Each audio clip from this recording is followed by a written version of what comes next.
안녕하십니까? 삶의 지혜와 깊은 성찰의 시간을 함께 나누는 이곳에 오신 여러분을 진심으로 환영합니다. 오늘 우리가 함께 나눌 이야기는 기독교 신앙의 가장 근본적인 질문, 바로 구원에 관한 것입니다. 구원을 받는다는 것은 과연 무엇을 의미할까요? 이는 단순히 종교적인 구호를 넘어 한 인간의 삶 전체를 뒤바꿀 수 있는 깊고도 놀라운 진리를 담고 있습니다. 오늘 이 이야기를 통해 여러분의 마음에 하나님의 크신 은혜와 평강이 가득하기를 소망합니다. 만일 이 말씀이 여러분의 영혼에 작은 울림이라도 준다면 구독과 좋아요를 통해 이 은혜의 여정에 동참해 주십시오. 여러분의 작은 손길이 이 귀한 메시지가 더 많은 사람에게 흘러가는 축복의 통로가 될 것입니다. 자, 그럼 이제 성경 에베소서 2장과 마태복음 7장을 마음속에 펼쳐두고 구원이라는 위대한 여정을 함께 떠나보겠습니다. 우리가 추구하는 신앙의 목표는 매우 분명합니다. 그것은 모든 사람이 구원받고 치유되며 자유를 얻고 온전한 제자로 양육되어 각자에게 주어진 능력으로 세상을 섬기는 모습을 보는 것입니다. 이 목표의 첫 번째 단추는 바로 구원입니다. 진정으로 구원받는 것에서부터 모든 것이 시작되기 때문입니다. 구원받은 영혼은 과거의 상처로부터, 특히 감정적인 아픔으로부터 치유받기 시작합니다. 마음의 상처는 우리를 묶어두는 견고한 족쇄와도 같기 때문입니다. 그리고 치유된 영혼은 비로소 진정한 자유를 누리게 됩니다. 하나님께서는 우리 각자를 향한 놀라운 계획을 가지고 계시지만 우리가 구원받고 치유되며 자유를 얻기 전까지는 그 계획을 온전히 이룰 수 없습니다.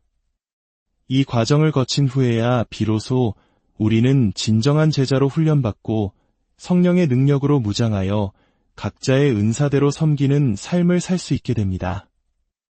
오늘은 이 모든 여정의 출발점인 구원에 대해 집중적으로 이야기 나누고자 합니다. 구원받는다는 말, 그 참된 의미는 무엇일까요? 제 친구 목사님 중에 어릴 적 교회와는 전혀 상관없는 삶을 살았던 분이 있습니다. 그는 예수님이 누구인지조차 들어본 적이 없었죠. 8살, 9살 무렵 가족과 함께 뉴욕으로 여행을 갔을 때의 일입니다.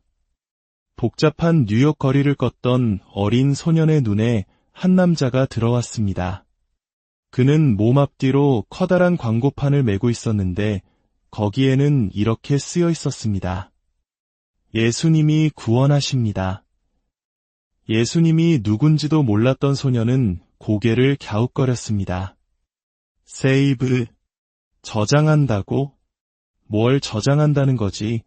소년은 곰곰이 생각하다가 무릎을 쳤습니다.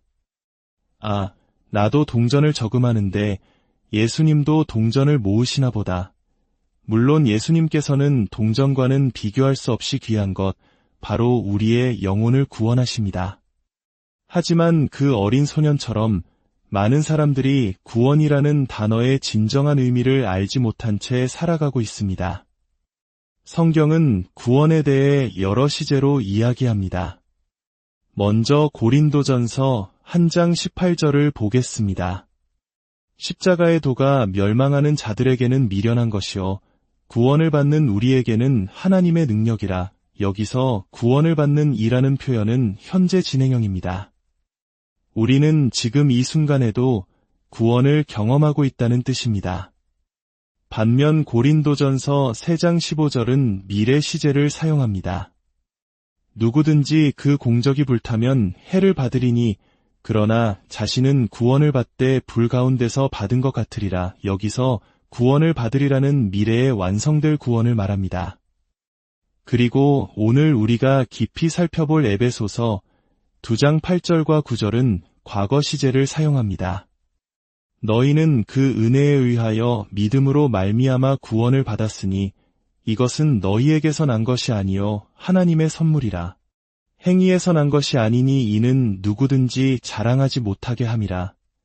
구원을 받았으니 이것은 이미 완성된 과거의 사건임을 분명히 말해주고 있습니다. 자, 그렇다면 우리는 구원을 받고 있는 중일까요?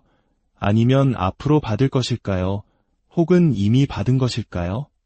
정답은 세 가지 모두 맞다입니다. 이것을 이해하려면 인간이 몸과 혼, 그리고 영, 세 부분으로 이루어진 존재라는 것을 알아야 합니다. 우리의 몸은 미래에 구원받을 것입니다. 부활의 날, 우리는 썩지 않을 완벽한 새 몸을 입게 될 것입니다. 지금 우리의 육신은 낡아가고 쇠약해지고 있습니다. 우리가 질병에서 치유받는 기적을 경험하더라도 결국 모든 인간은 죽음을 향해 가고 있습니다. 그러나 마지막 날, 우리의 몸은 온전히 구원받을 것입니다. 우리의 혼, 즉 생각과 감정, 의지는 현재 구원받고 있는 중입니다. 우리의 생각과 마음은 날마다 그리스도를 닮아가도록 변화되고 새롭게 됩니다. 야고보서에서는 너희 영혼을 능히 구원할 바 마음에 심어진 말씀을 온유함으로 받으라고 말합니다. 우리의 혼은 이 땅에서 살아가는 동안 계속해서 성화의 과정을 거칩니다. 그리고 가장 중요한 것, 우리의 영은 이미 구원을 받았습니다. 과거 완료형입니다. 우리가 예수 그리스도께서 십자가에서 이루신 일을 믿고 그분을 영접하는 순간 우리의 영은 하나님과 완벽한 관계를 회복하게 됩니다. 예수님께서 우리의 모든 죄값을 완벽하게 치르셨기 때문입니다. 오늘 우리는 바로 이 과거 시제의 구원, 즉 우리가 예수님을 믿는 순간 어떤 놀라운 일들이 일어나는지에 대해 7가지로 나누어 살펴보겠습니다. 첫째, 구원은 선물입니다. 이 사실을 머리가 아닌 가슴으로 이해하는 것이 무엇보다 중요합니다. 이것을 놓치면 우리의 모든 신앙생활이 흔들리게 됩니다. 구원은 우리가 노력해서 성취해야 할 목표가 아니라 그저 받기만 하면 되는 선물입니다. 이 둘은 결코 공존할 수 없습니다. 은혜이면 행위가 아니고 행위이면 은혜가 아닙니다. 은혜는 값없이 주어지는 선물을 의미하기 때문입니다. 로마서 11장 6절은 명확하게 말합니다. 만일 은혜로 된 것이면 행위로 말미암지 않음이니 그렇지 않으면 은혜가 은혜되지 못하느니라. 마치 이런 것과 같습니다. 제가 누군가의 집에 아주 비싸고 멋지게 포장된 선물을 들고 찾아갔다고 상상해 보십시오. 선물을 받은 사람이 감격하며 말합니다. 정말 감사합니다. 이렇게 귀한 선물을 주시다니요. 그때 제가 영수증을 꺼내며 묻습니다. 현금으로 하시겠어요? 카드로 하시겠어요? 그 순간 그것은 더 이상 선물이 아니게 됩니다. 하나님의 구원이라는 선물은 우리가 값을 치를 수 있는 것이 아닙니다.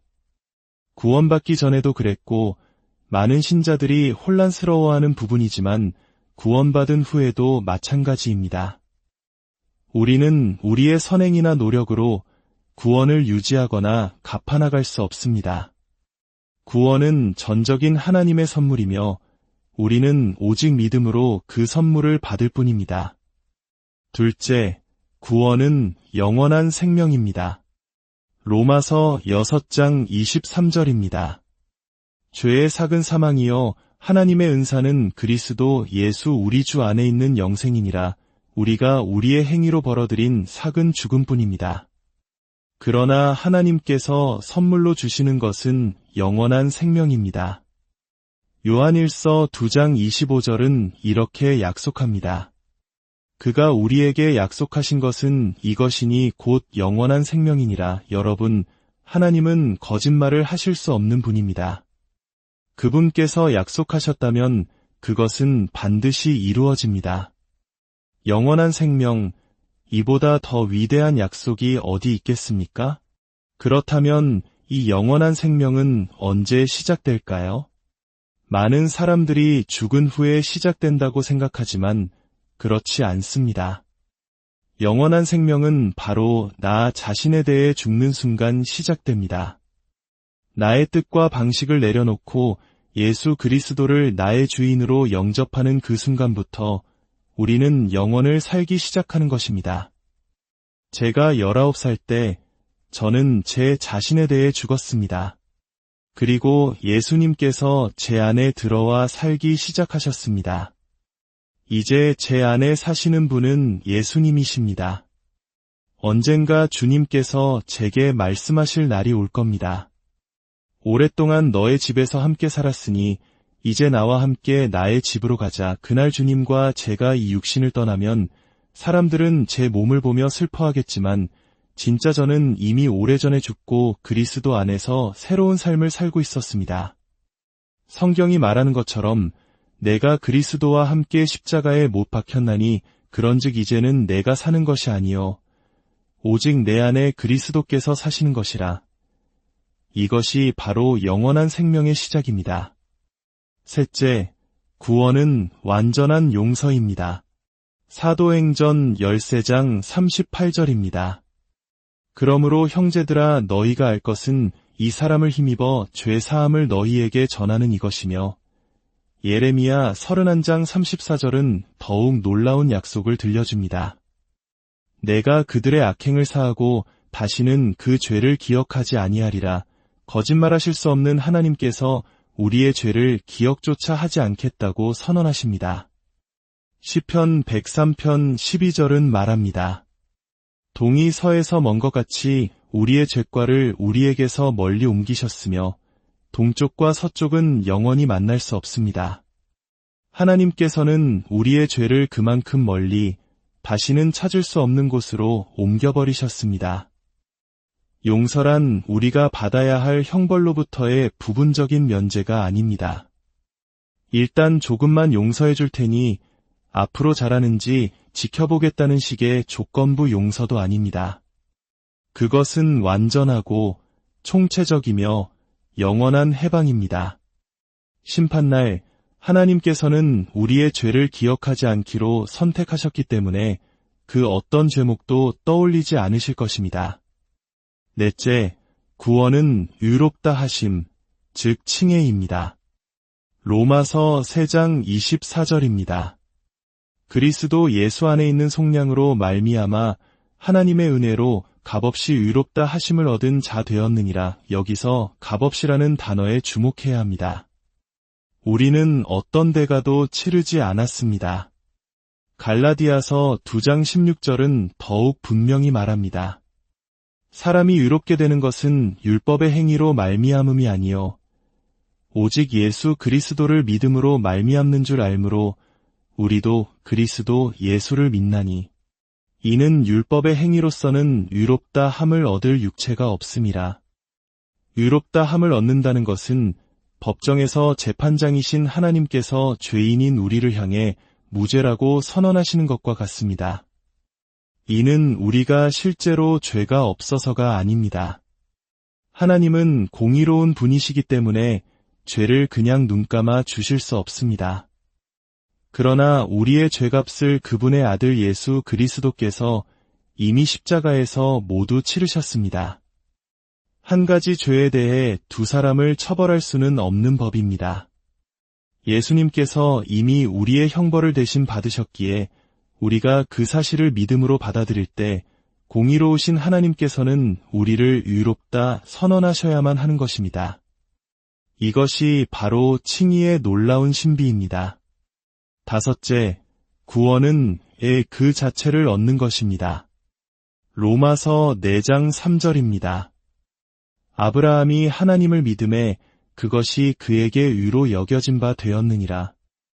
의롭다는 것은 하나님 앞에서 올바른 관계, 올바른 신분을 갖게 되었다는 뜻입니다. 우리가 어떻게 거룩하신 하나님 앞에서 의로운 존재가 될 수 있을까요? 그것은 우리가 올바른 일을 해서가 아니라 하나님의 아들 예수님께서 완벽하게 올바른 삶을 사셨기 때문입니다. 그리고 하나님께서는 아브라함의 믿음을 보시고 그에게 의를 주신 것처럼 우리의 믿음을 보시고 예수님의 의를 우리의 것으로 계산해 주십니다. 회개의 장부를 상상해 보십시오. 우리의 계좌에는 죄라는 빚만 가득했습니다. 반면 예수님의 계좌에는 유라는 자산이 가득했습니다. 하나님께서는 우리의 계좌에 있던 모든 죄를 예수님의 계좌로 옮기셨습니다. 그래서 예수님께서 우리 죄를 위해 죽으신 것입니다. 그리고 우리가 이것을 믿을 때 하나님께서는 예수님의 계좌에 있던 그 완전한 유를 우리의 계좌로 옮겨주십니다. 그래서 우리는 그리스도 안에서 하나님의 의가 되는 것입니다. 여섯째, 구원은 구속입니다. 고린도전서 6장 19절과 20절은 말합니다.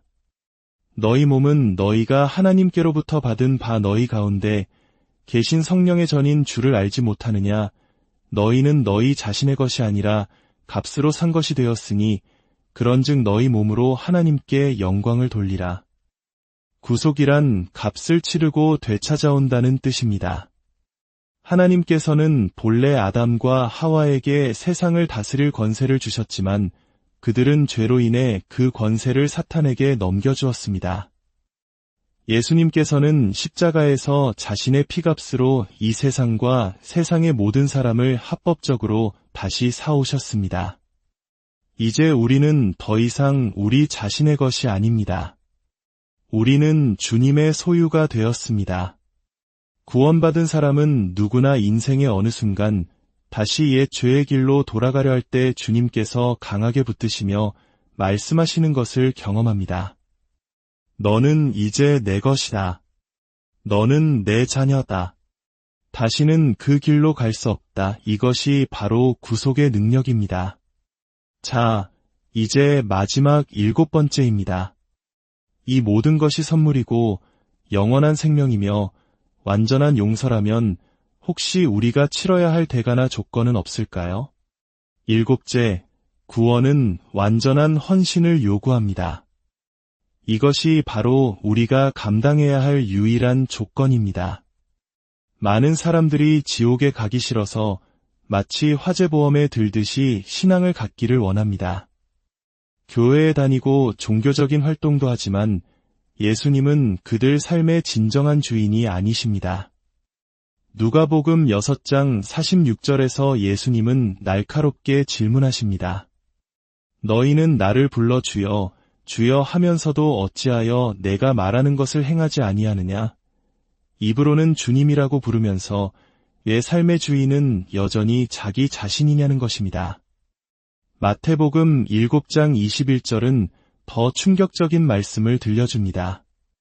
나더러 주여 주여 하는 자마다 다 천국에 들어갈 것이 아니요 다만 하늘에 계신 내 아버지의 뜻대로 행하는 자라야 들어가리라. 그날에 많은 사람이 주님께 말할 것이라고 합니다. 주여, 우리가 주의 이름으로 선지자 노릇하며 주의 이름으로 귀신을 쫓아내며 주의 이름으로 많은 권능을 행하지 아니하였나이까? 이들은 교회 밖의 사람들이 아닙니다. 교회 안에서 사역에 깊이 관여했던 사람들입니다.